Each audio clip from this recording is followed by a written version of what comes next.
Not every conversation needs to be loud. Not every disagreement needs to become hostile.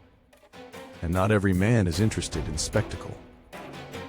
The society of ordinary gentlemen exists for those who believe that courtesy still matters, that restraint is a strength, and that how one conducts himself, especially when it is inconvenient, is a measure of character.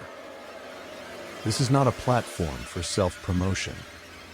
It is a place for thoughtful discussion, mutual respect, and personal accountability. The Society of Ordinary Gentlemen is an online community with the mission of cultivating modern gentlemen by teaching skills, habits, and mindsets that elevate personal style, communication, health, and lifestyle through community, courses, and mentorship. Membership is open to adults willing to uphold these standards. Welcome to another episode of the Gentleman's Forum. I am Anthony Buntyn, and I am the host of the Gentleman's Forum, which is sponsored by the Society of Ordinary Gentlemen and Carolina Best. And it is indeed a great honor to have you guys with us today on the Gentleman's Forum. And we're going to get back into the topic that we started a while back on the art of speaking as a gentleman.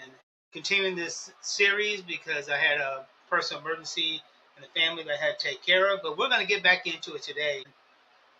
Speaking like a gentleman is about presence, respect, and clarity.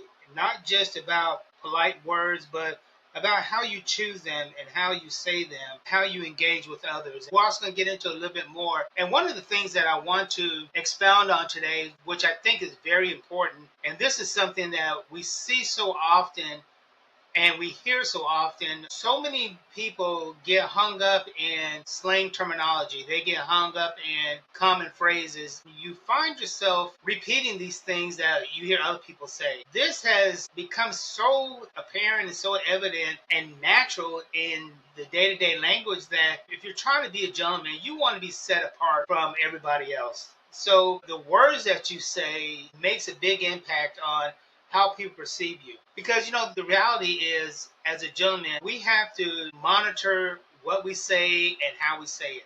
This is something that distinguishes you as a gentleman from other people.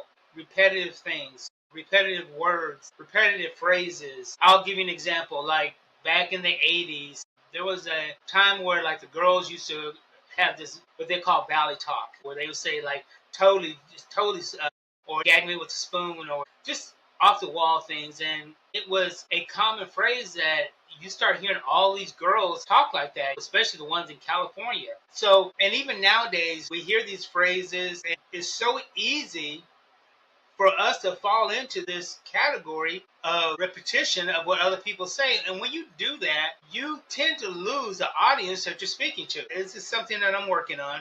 I have a bad habit when I'm engaged in a conversation with somebody and they get to where I start hearing these common slang terminology that I would literally tune them out because I'm so used to hearing this stuff and it's just not appealing. Now, as a gentleman, let's remember this. It's not what you say that people remember. It's how you make them feel. So if you're using constant slang terminology and people are used to hearing those things, they're going to tune you out. They're not going to take what you have to say seriously. People are going to tune you out. Even if you are, let's say you have a master's degree or a doctor's degree, and there's nothing wrong with that. And it's great to have the higher education levels. But if you're talking to somebody that does not understand the language that you're saying, if you're using extravagant words and they're not used to listening to those type of words or even knowing what those type of words mean, they're going to tune you out. So as a gentleman, in the art of communication also has to be the way we talk to people, the way we voice our opinions and carry on conversations with people, and also the language that we use when we're talking to people. We want to engage in a conversation that's going to be meaningful, that the person that you're speaking to is going to understand, and they're going to feel like they should be present in that conversation. They're going to feel that they should be engaged in that conversation. They're going to want to hear what you have to say on God, and everything is on God. It has become so prevalent and such a common terminology in these areas. That's all you hear. The other day I was at the gas station, and as I was waiting to get my gas pumped, Off to the side, there was a group over there, and they were having this conversation, and every other word was "you feel me" or "on God," and it was like not just one person. It's like the whole group, and it sounded like a bunch of toys that you wind up, and they just yapping, yapping. It's kind of like on that Disney flick Finding Nemo. You got the seagulls going, mine, mine. This is what it sounded like. On God, on God, on God, on God, on God, on God, on God. You feel me? You feel me? You feel me? You feel me? You feel me? You feel me? And I felt like I was gonna have a stroke, so my eyes was twitching and stuff because it was so annoying to hear all this. I don't even know how they can even understand the conversation that was going on because the repetitiveness of "you feel me" and "on God" was just astronomical. So I was like, oh my gosh, I got to get out of this area. And even if I wanted to eavesdrop on that conversation, which I didn't, but I wouldn't have been able to because I couldn't focus because all I was hearing was this repetitive thing. So I had no interest in, which I didn't have interest anyway, but even if I did, I would have had no interest in wanting to hear what was being said because that conversation among those group of young people was mind numbing. So when you're in a discussion with people, you want to get a point across, you want to get a response from somebody, using slang terminology is not going to get you anywhere. Unless you are engaged with a person that has that same type of mentality. They're the ones that are saying on God. So if you're saying on God, they're going to be okay with it. But the reality is, they're probably toning you out too because it's just a natural response. It goes again what I said earlier. What people don't remember what you said, but how you made them feel when you said it.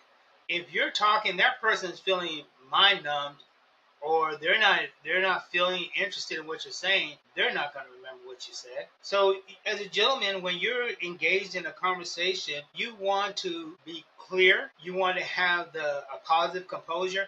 And the thing about it is, especially if it's something that you really want to get across, if it's something that you feel very serious about, you really want to make sure that you're communicating, number one, on a level that they can understand. You want to make sure that your tone is not one of anger, bitterness, not caring. You want to make sure that your tone of level is not excited or you're being very boisterous. You want to get that person to listen to you. You want to get that person to be engaged. So as a gentleman, and in the art of speaking as a gentleman, and last time we talked about your clarity, your composure, speaking clearly and enunciate well. You want to be respectful.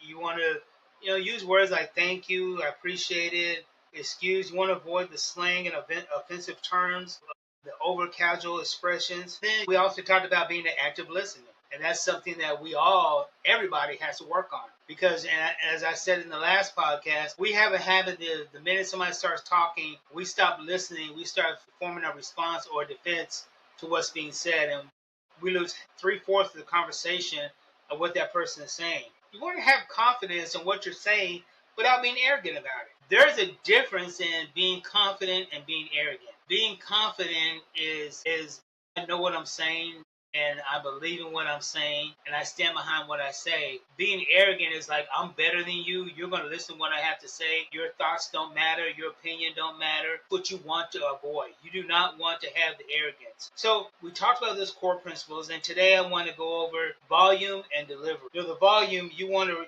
project your voice without shouting. You want to be heard but not overheard. So there's nothing worse, and I think we've all experienced this, when you're in a room of several people. Let's say you attend a conference or a convention, and you got some people that are just overly loud, and they want to talk. They don't talk over the dim of the room, and they're talking so loud that it's hard for you to focus on the person that you're engaged in the conversation with. And I know for me, like I said, there's a lot of things I have to work on with me. One thing was, as I said earlier, tuning people out when they start using repetition words of street slang and things. And the other thing is that when I'm in a environment where there's other people around, there's somebody in a conversation next to me or someone in the area, and they're over talking and they're speaking above the natural realm of what they should be speaking, my mind tends to focus on to what they're saying, because I'm talking to somebody and they're talking like this and they're saying, Anthony, I really appreciate you taking over this responsibility. But over here, I'm hearing, yeah, man, and this and that, and on God, I was doing this, and for real, you feel me on this? In my mind, it travels. It travels to that conversation, to which I don't want anything to do with. And the person that I'm really supposed to be engaged with, I'm not engaged with. And I'm working on that because my mind just loses focus. So my point is that if you're engaged in a conversation, you want your volume to project without shouting. You want to be heard, but you don't want to be overheard, especially if you're talking with somebody about a situation and it requires you to reprimand or maybe bring up a personal subject with that person. You do not want to be talking loud enough about this situation that the people around you can hear that conversation, especially if you're talking to that person about their situation. They don't want everybody else to hear their business. So you got to keep that in mind. You don't have to over talk people to be heard. You don't have to be outspoken and loud for somebody that's right in front of you to understand you. It's the way that you speak and the volume that you're speaking is what people are going to understand. And then you want to be eloquent. You want to expand your vocabulary a little bit. Use precision, but avoid sounding pretentious. I got a lot of friends of mine that are very well educated. They have masters, doctorates, very well educated. They're great friends. But sometimes when I'm talking to them, I have to hey, excuse me.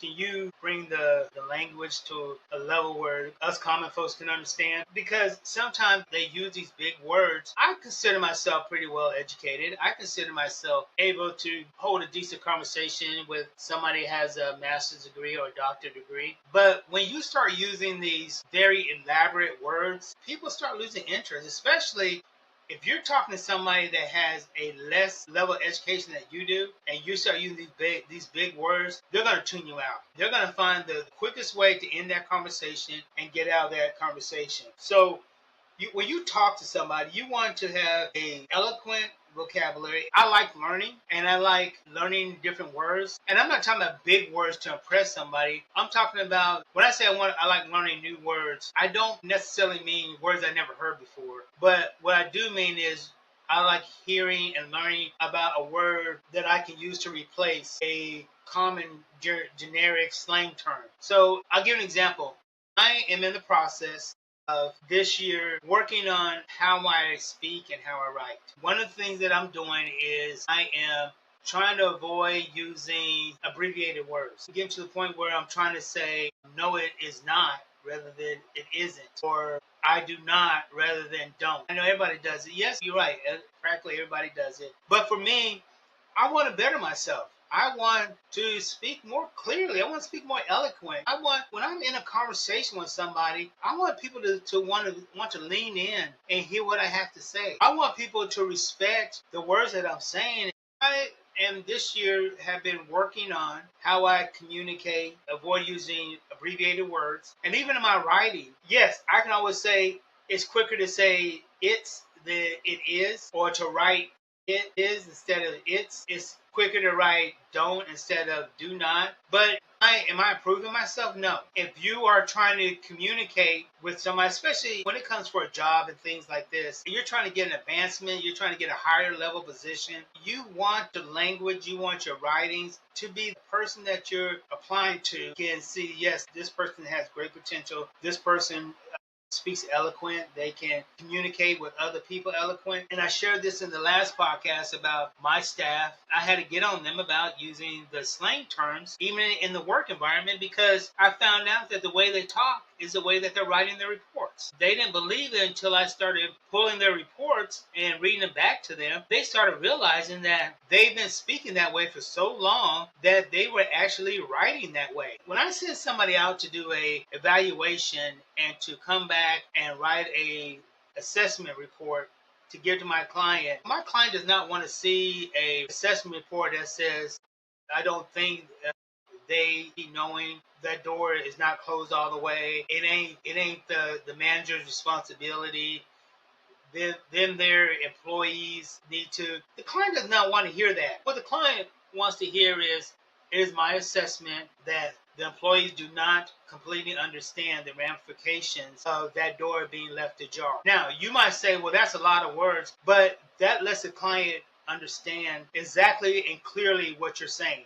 That's the client understand that there is a serious Like, he's going to spend more time reading that, and he is going to relate and understand and be ready to take action a lot quicker than if you just use some basic common shortcut words. So this is very important. In our delivery, we want to make sure about our emotions. We want to speak with a heart of conviction to inspire and not just to inform. So, and what I mean by that is when you're holding a conversation with somebody, you want to keep them not entertained, but you want to keep them active listening to you. You want to make sure that they understand what you're talking about. You want to keep them engaged in the dialogue so they will converse back and forth with you. You want to make sure that they're clear, and you do not have to use these outlandish words to get your point across. And at the same time, you don't have to dumb it down to where you're using street slang because you feel that it's quicker. One thing in the military, when I went to NCO training, they have an acronym KISS, KISS, which meant keep it simple, stupid. I was a combat lifesaver instructor. In the class I was taking to be an instructor, this is what they told us. Tell them what you're going to tell them. Tell them, reiterate what you told them, and then conclude by asking, is there anything else that they did not understand? Keep it simple, stupid. You want to keep your communications with somebody clear, concise, cordial. You want to speak at a level that is going to keep their attention, but you want to be heard but not overheard. You want to expand your vocabulary. Don't just avoid using slang terms. Avoid using real fancy, over-exaggerated words. You want to be precise, but you don't want to sound pretentious either. And then you want to keep your emotion to speak to the heart of the conversation, to inspire and to inform. So if you can remember these basic things, I promise you that you will see a different way in how people are going to perceive you, and they're going to want to hold a conversation with you. Your vocabulary is the currency of your intelligence. How you speak is going to dictate how people receive you. And always remember, it's not what you say that people remember, it's how you say it and how you made them feel while you were engaged in that conversation. So one of the things that I've learned, and I've learned this through the Society of Ordinary Gentlemen, when I started my walk several years ago on this journey of being a gentleman, and a couple years ago when I became a member of the Society of Ordinary Gentlemen, what's helped me a lot is being in the Society of Ordinary Gentlemen and engaging with these men that are in society who are gentlemen that live as gentlemen 7 days a week, 365 days a year, 24 hours a day. These gentlemen have a lifestyle of being gentlemen. When I say this, because I learned so much from them, is because when you go into a society website, you read their posts, or you go to the live lounge that they have on Sundays, and you get to engage in conversations with people. These gentlemen, they keep you captive in their dialogue. They don't overspeak to where you can't understand. They're not using a lot of slang terminology. So the conversations are very in-depth and they're very engaged. I found myself wanting to learn. I found myself asking more questions. Even reading the posts. I read their posts and I'm like, wow, I get what they're saying. It got me into inquiring more and reading more posts. It made me want to engage in posting things and asking questions. Then I got into the Live Lounge, which is a worldwide event hosted every Sunday. And these are gentlemen from all over. There's members in Australia, in Egypt, India, Italy, all over the world. These men come together. We get into this virtual lounge. We talk. We have all kinds of different subjects. We talk about fashion and style. We talk about colognes. We talk about politics issues. And I mean, we don't get into who voted for who and who didn't vote. What I mean about politics, about the laws and what we as gentlemen need to do to help better society as a whole by getting involved in voting and different things. They talk about sports, especially we're talking about the World Cup, which is going on right now. And it's interesting because like here in the United States, we have football, which we call football, NFL, and then we have soccer. But then, I got my brothers in the society that are like in Australia and England and things where they call what we call soccer, they call football. So I get a chance. I'm learning about different cultures. I'm meeting men from all over and I'm engaged in these conversations. And I love it because I'm learning, I'm understanding, and it gives me an opportunity to practice how I'm speaking because I hear them speak. And in return, it helps me want to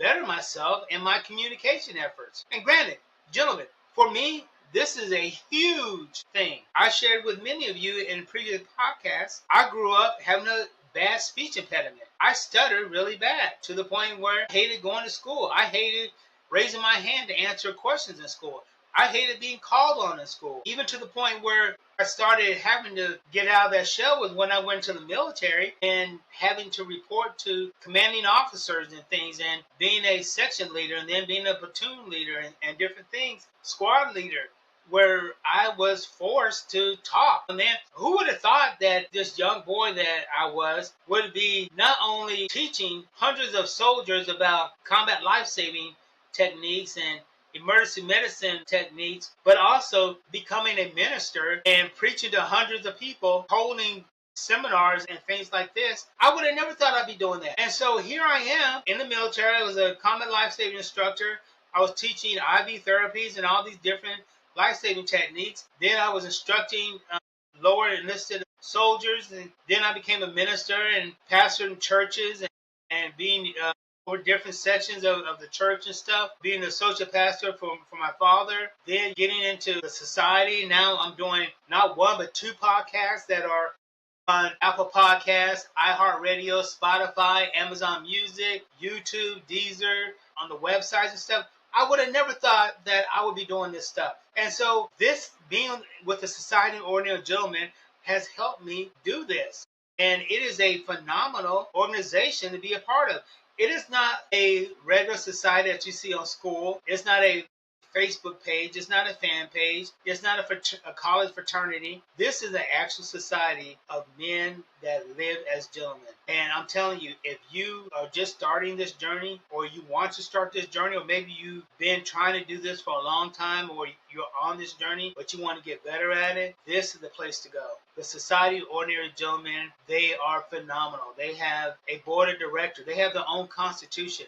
They're not there to police people. They're there to help teach men to be gentlemen and to encourage them in this journey. And it is very simple. You can go to the website, www.beagentleman.org, and right there at the top, it'll say join here. You can read all about the society, and even at the very top, you'll see podcasts, and you click on there, and that's where you'll find these podcasts. You can go to school on the internet, skool.com. Where you click on that, go to the search, type in the Society of Ordinary Gentlemen. Either the website or the school are going to take you to the school site. And when you get in there, they're going to ask you a couple questions. They're going to ask you about 4 questions. And it's not to be a cult or a group. I mean, it's private, and it's not private because you have to pay to get in. It's private because they only want men who want to be on this journey being gentlemen. They want real men. So these questions they ask, it helps determine if you are a scammer. You're just there to scam people. It helps determine if you're a bot, if it's just a computer-generated response to get in. It's designed to find out. We have people that try to get in just so they can promote their personal businesses. And I mean, we have a lot of businessmen in the society, but that's not what we're here for. We're not here to promote our personal business. So those questions help determine these things. Then after you answer those questions, it's about 4 questions, then you get in there. You are in the society. And the first thing you want to do, you want to go to the classroom. There's a constitution there. There's a standard. And there's certain requirements that you have to maintain in order to be an active member. And basically, it's just being active on there. And that's it. And you will find a wealth of knowledge. I'm going to tell you something. They got men there that will be more than happy to mentor you, becoming a gentleman. They've been doing this for years. You'll find you go to the archives, some interesting articles and posts and things. On Sundays, they have the live lounge where you can get on and, you can speak to other gentlemen one-on-one, just like we're doing right now. So those of you that are watching through YouTube or other video, you'll be able to see like you're seeing now. Those of you that are listening through audio, once you get on there, you can actually see real men, live men, and talk to them about being a gentleman. I'm telling you, it's the best thing. Like I said, they talk about everything. They talk about sports. They talk about fragrances. One of our sponsors, Carolina Best, they are a wholesale designer fragrance company out of the Myrtle Beach, South Carolina area.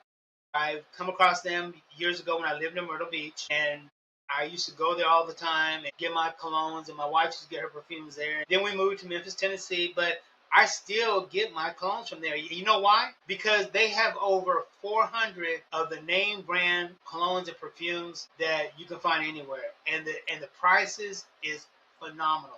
I'm telling you, you can get Creed Aventus, you can get Creed Viking, Creed Inspire, you can get Valentino, you can get Tom Ford Blue. They have all these things. You just go to the website, www.carolinabest.com, and you can go to the search and you can find out if they have the cologne that you're looking for. And one thing I learned is that when I start being in the society and talking to other gentlemen about different type of colognes that they wear and the things. So what I like to do is I go on the internet and I find out what the top colognes. I talk, we get into the society and talk to other men and see if they've tried them, what they think about it.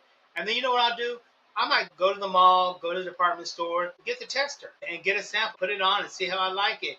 And then if I really like it, I'll go home, get on the computer, type in www.carolinabest.com, and I'll see if they carry it. And then if they have it, I order it. And guess what? I'm paying I'll give you an example. Creed Aventus. I paid $10 for a 8 milliliter bottle, which it would cost you $300 to $400 at the department store. And these are not just like alcohol based where you put them on, they dissipate in a couple hours. These are Eau de Parfums. They are mostly oils, so they last all day. My wife, she tells me all the time because when I go out of town and I'm gone for a couple of days, she likes to grab my pillow and hold it when she sleeps because she said she can still smell my cologne. She'll grab something of mine because it'll still have my cologne on it. So that tells you how good these colognes are. And they got men, they got women's, they got shower gels, they got oil that you can put into your oil things to put in your house.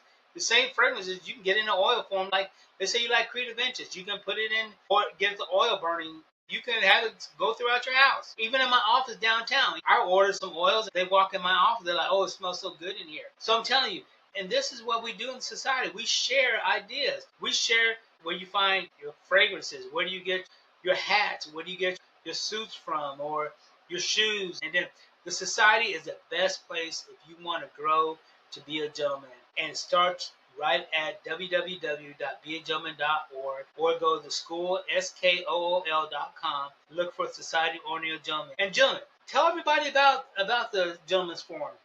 Tell them where to go. They can go. It's on iHeartRadio. It's on Apple Podcasts, Spotify, Amazon Music, on YouTube. You can go to YouTube, type in the Society of Ordinary Gentlemen, or you can go to my website, The Modern Gentleman, and you can see all these videos, and you can see the videos instead of just the audio. But if you're traveling, you want to listen in your car, you can go to Apple Podcasts, iHeartRadio, Spotify, Deezer, Amazon Music, and you can hear the audio version of these. Or you can get on your phone or on your iPad and go to www.beagentleman.org, or you can go to www.gentlemenoffaith.com/Riverside. That is my website for these videos.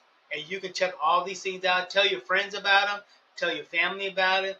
I'm telling you, gentlemen, this is time for us to rise and become the men and the best versions of gentlemen that we can be. I'm telling you, the way society is, we have a chance to make a difference. And it starts right here in the Gentleman's Forum. And I thank you for being with us today. I hope that this was informative. I hope you enjoyed it. Because come back next time, and we're going to get more into the art of speaking like a gentleman. Go to the Society of Ordinary Gentlemen. Let them know that you heard me on this podcast, the Gentleman's Forum. And when you put that on there, they will make sure that they will get in contact with me. We'll get you in and get you a member of the Society of Ordinary Gentlemen. It's a free society. It doesn't cost anything, but it does operate on donation. And the members that are in the society, they donate, which helps provide to pay for the websites. And we're going to do training videos and hold conferences, local, regional, national, even international. Our members that are overseas. We have our new director of international affairs, and he is over the international side. And so, we are growing. We have a board of directors. And the thing about the society is that all the money that comes in goes right back into society.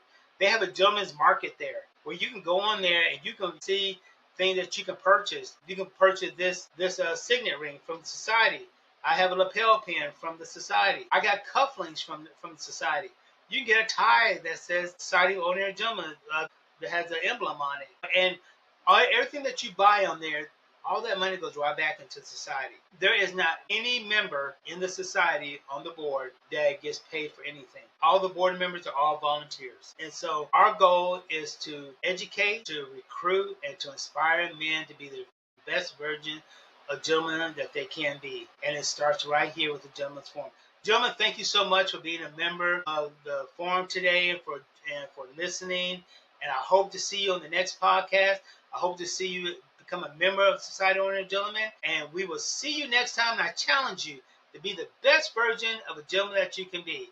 Until next time, gentlemen, take care.